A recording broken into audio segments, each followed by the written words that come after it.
Yabona kube kuthiwa i-Egypt ayina goalkeeper. Kube kuthiwa nje abana goalkeeper. Ngabe manje mbe sikhuluma ukuthi sibadle 4-1. Ngabe nje sibadle maybe 4-1 omuhle. Abano goalkeeper lezazinja yes. Bano goalkeeper. Yo, ayidlalile bafana ngifuna ungasho khona second half. Hayi idlalile shem. Sizothini basirobhile lelo penalty lamanga balitholile eqaleni bengasi penalty. Thina zange basazama ke ngoba bathola ipenalty elingekho.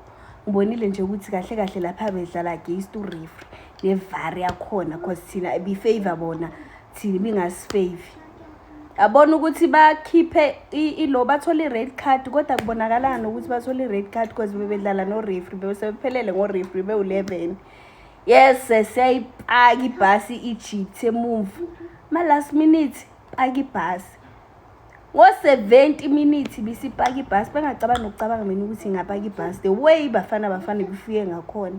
Bifikile bafana shem kuhluleke khona kodwa abadlalile abafana ngifuna ungasho quality umbokazi usala uhluleke nokuphefumula umbokazi la. Umbokazi la. Wathethe ukuthi usala umbokazi ela.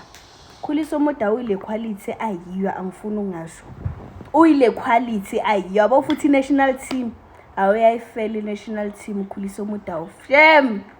Akuzolunga yabona manje sekuyimust ukuthi iZimbabwe singayiphefumulisi. Sekuyimust nje ukuthi singayiphefumulisi.